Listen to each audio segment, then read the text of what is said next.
Now, I wonder if you've ever found yourself on autopilot. One or two nods. You know exactly what I mean.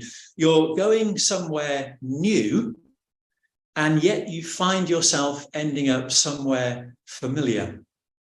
Sometimes it's like, Paulie and I on a Sunday, or there was one day, we were aiming to go to Kelso, deep in conversation, and ended up on our way to Coldstream on autopilot, not really paying attention.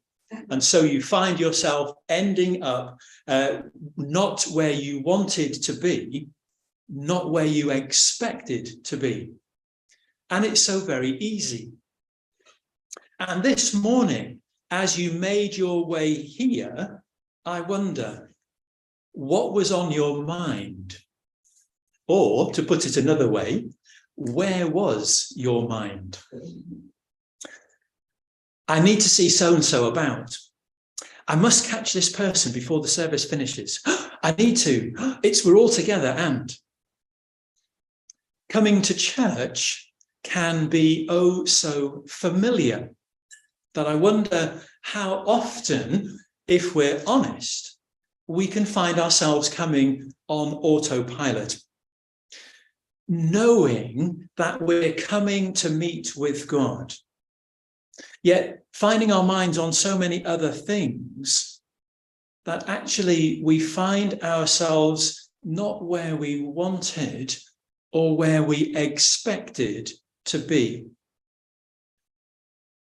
Because if we're honest with ourselves, we can so often come in and out of church, of services like this, on autopilot, as it were. Our minds on so much other stuff that we forget not only who it is whom we come to meet, who longs to meet with us, but also we can forget who it is we do that with. Forgetting that we come to meet with God, and that we come not on our own as individuals, but we come as the church, the people of God, to meet with him. And I just want to say, if that's you this morning, if you're sort of shuffling and feeling a little bit maybe, then take heart, because this is nothing new. You are not on your own, and not just today, but through the whole history of the church.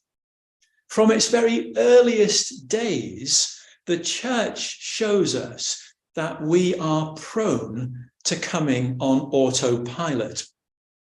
For example, the Puritans were renowned for holding that the battle for one's attitude towards Sunday was won or lost on Saturday evening. And there are many others who sought to remind, to encourage God's people to prepare themselves as they came into God's presence, so that as we approach God, we might do so with that new sense of awe and wonder, as if for the first time, aware of his majesty and his greatness and his mercy and so on. I wonder, this morning, now, as we find ourselves in the very presence of God, I wonder, to what extent are we conscious of that? Of God's greatness and our smallness, of his love for us, extravagant and lavish, and his longing that we might become more the people he created us to be. I wonder. As David penned Psalm 15, which Joan read for us, so we see that David penned one of those psalms which was often used as the people came up to the temple to worship. And we see that it starts with a question: who can? Who can? Who can dwell in your presence, and who can live in your kingdom? And I guess it's a soul-searching question. Who can? because it comes to us, each one of us, and it gently prompts us to ask ourselves, not so much can we, because we might, and rightly so, say, well, everyone is welcome into God's presence. We see that in the life and example of Jesus, who welcomed anyone and everyone, and we'd be right. Rather, David's question asks us to think, how do we come? Or how should we come?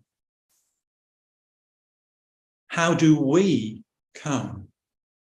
How should we come into the presence of God? It's a question that was asked of the worshippers then, and it's asked of us today. What should our attitude as we come into the presence of God be? And how have we lived since last we were here? It's a question that invites us, as the Puritans sought to do, it's a question that invites us to do a little bit of self-examination. And it leads us towards that reminder so beautifully portrayed in the Eucharist, which we'll share in a moment, that we are to place and to keep our lives in God, as it were. That we are to place and to keep God at the heart and center of all that we do. So what does David encourage us to reflect upon? Well, he asks, is our walk blameless? Do we seek the truth? Do we look to build others up? Do we strive to avoid temptation? Do we strive for justice and fairness? Do we seek, to the best of our ability and with the help of the Holy Spirit, do we seek to live a life that reflects the values of God's new kingdom?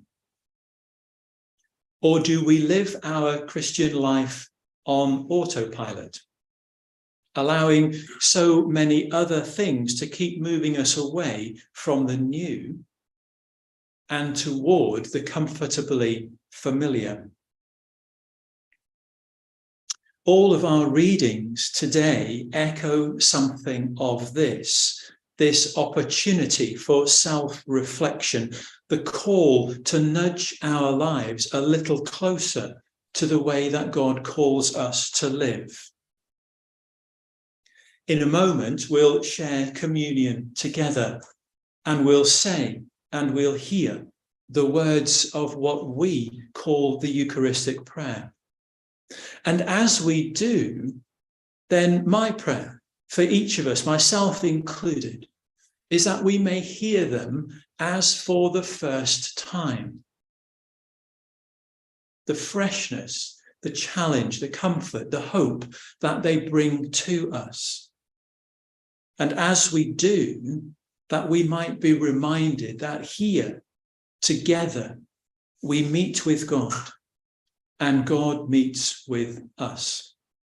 And I'm just going to read the words of Psalm 15 again. Joan read it beautifully for us, so I will try and do as well. Lord, who may dwell in your sacred tent? Who may live on your holy mountain? The one whose walk is blameless, who does what is righteous, who speaks the truth from their heart, whose tongue utters no slander, who does no wrong to a neighbor and casts no slur on others, who despises a vile person but honors those who fear the Lord, who keeps an oath even when it hurts and does not change their mind, who lends money to the poor without interest, who does not accept a bribe against the innocent. Whoever does these things will never be shaken. And we're going to remain